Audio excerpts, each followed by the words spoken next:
Hello everyone, ఎలా ఉన్నారండి అందరూ? సో మీకోసం మేము వచ్చేసాం మరో న్యూ రెసిపీతో. మరి చూసేయడానికి మీరు రెడీయా? ఇంకెందుకు ఆలస్యం, స్టార్ట్ చేసేద్దాం. సో ఒక బౌల్ తీసుకొని ఒక హాఫ్ లీటర్ మిల్క్ వరకు తీసుకోండి. బాగా మరిగించాక కొంచెం సేపు ఫ్యాన్ కింద పెట్టి చల్లారనివ్వండి. సో మేము ఇక్కడ 3 మెంబర్స్కి చేస్తున్నాం కాబట్టి హాఫ్ లీటర్ మిల్క్ సరిపోతుంది. సో మీరు ఎక్కువ మందికి చేసేటట్లయితే 1 లీటర్ 1.5 లీటర్ తీసుకోండి. సో బాగా మరిగించాక ఫ్యాన్ కింద పెట్టేసి చల్లారనిచ్చేసి కొంచెం మేము 3 మెంబర్స్కి 3 పాట్స్ తీసుకున్నాం. ఒక పాట్లో మిల్క్ ప్లస్ షుగర్ బాగా మిక్స్ చేసి వేసాం.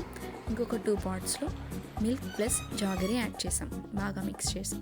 సో కొంచెం కర్డ్ వేసి keep it A side for 24 hours. So night అంతా అలా అసలు డిస్టర్బ్ చేయకుండా అలా పక్కన పెట్టేసేయండి.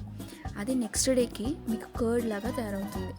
అలా ప్రిపేర్ అయిన తర్వాత మీరు ఒక బనానా తీసుకోండి. బనానా తీసుకొని స్మాల్ పీసెస్గా కట్ చేసి అందులో టాపప్స్ లాగా వేయండి. మేము ఇక్కడ ఇంకొన్ని టాపప్స్ లైక్ మాకు ఇష్టమైన చెర్రీస్, కిస్మిస్, బనానా, హనీ అండ్ లాస్ట్గా బూస్ట్ అంటే ఎవరికి ఇష్టం ఉండదండి, బూస్ట్ వేసాం.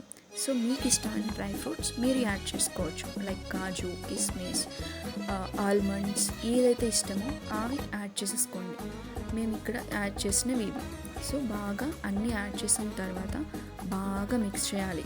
బాగా మిక్స్ చేసి లోపలంతా బనానా డ్రై ఫ్రూట్స్ అన్నీ లోపలంతా మిక్స్ అయ్యేలాగా మిక్స్ చేసిన తర్వాత కొంచెం సేపు మీరు కూల్గా తినాలి అనుకుంటే ఫ్రిడ్జ్లో పెట్టుకోండి. ఒక 1 అవర్ 1.5 అవర్ పెట్టేసుకొని టేస్ట్ చేయండి. మేము తిన్నాం, చాలా బాగా వచ్చిందండి, చాలా బాగుంది. సో మీరు కూడా రెసిపీని ట్రై చేసి మాకు కమెంట్ చేయండి, మా రెసిపీని మీ ఇంట్లో. So thank you, please subscribe.